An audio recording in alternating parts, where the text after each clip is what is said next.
सोमवार व्रत कथा। एक समय की बात है, किसी नगर में एक साहूकार रहता था। उसके घर में धन की कोई कमी नहीं थी, लेकिन उसकी कोई संतान नहीं थी। इस कारण वह बहुत दुखी था, परंतु प्राप्ति के लिए वह प्रत्येक सोमवार व्रत रखता था और पूरी श्रद्धा के साथ शिव मंदिर जाकर भगवान शिव और पार्वती की पूजा करता था। उसकी भक्ति देखकर एक दिन माँ पार्वती प्रसन्न हो गई और भगवान शिव से उस साहूकार की मनोकामना पूर्ण करने का आग्रह किया।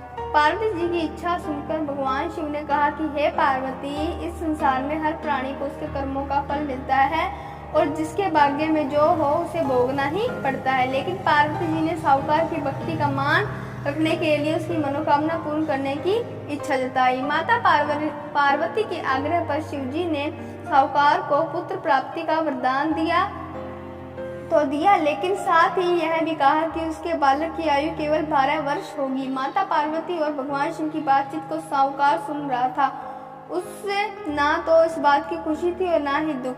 वह पहले की भांति शिव जी की पूजा करता रहा। कुछ समय के बाद साहूकार के घर एक पुत्र का जन्म हुआ। जब वह बालक 11 वर्ष का हुआ तो उसे पढ़ने के लिए काशी में भेज दिया गया। साहूकार ने पुत्र के मामा को बुलाकर उसे सारा धन दिया और कहा कि तुम इस बालक को काशी विद्या प्राप्ति के लिए ले जाओ और मार्ग में यज्ञ कराना। जहाँ भी यज्ञ कराओ वह ब्राह्मणों को भोजन कराते और दक्षिणा देते हुए जाना।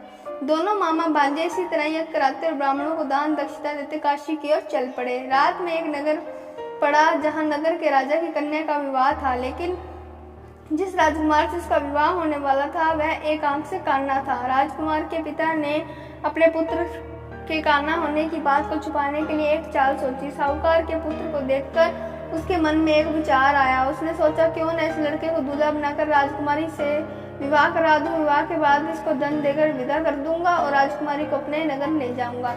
लड़के को दूल्हे के वस्त्र पहनाकर राजकुमारी से विवाह करा दिया गया, लेकिन साहूकार का पुत्र ईमानदार था। उसे यह बात न्याय संगत नहीं लगी। उसे अवसर पाकर राजकुमारी की चुन्नी के पल्ले पर लिखा कि तुम्हारा विवाह तो मेरे साथ हुआ, लेकिन जिस राजकुमार के संग तुम्हें भेजा जाएगा वह एक आंख से काना है। मैं तो काशी पढ़ने जा रहा हूँ। जब राजकुमार चुन्नी पर लिखी बातें पढ़ी तो उसने अपने माता पिता को यह बात बताई।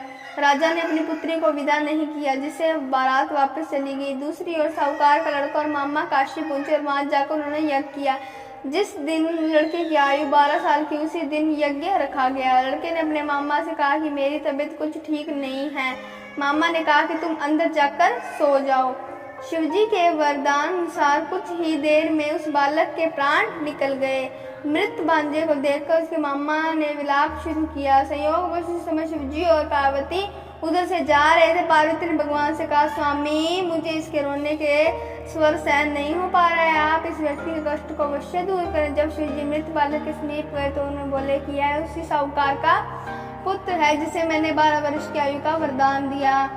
अब इसकी आयु पूरी हो चुकी है, लेकिन मृत भाव से विभोर माता पार्वती ने कहा कि हे महादेव, आप इस बालक को और आयु देने की कृपा करें, अन्यथा इसके वियोग में इसके माता पिता की तड़प तड़प कर मर जाएंगे।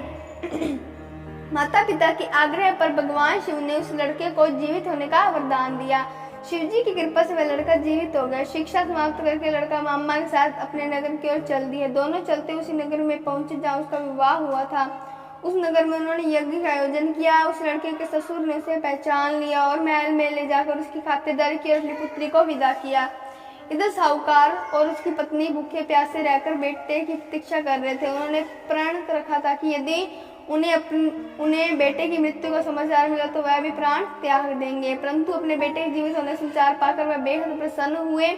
उसी रात भगवान शिव ने व्यापारी के स्वप्न में आकर कहा, हे श्रेष्ठी, मैंने तेरे सोमवार के व्रत करने और व्रत कथा सुनने से प्रसन्न होकर तेरे पुत्र को लंबी आयु प्रदान की है। इसी प्रकार जो कोई सोमवार व्रत करता है या कथा सुनता है और पढ़ता है, उसके सभी दुख दूर होते हैं और समस्त मनोकामनाएं पूर्ण होती है। बोलो शिव भगवान की जय हो।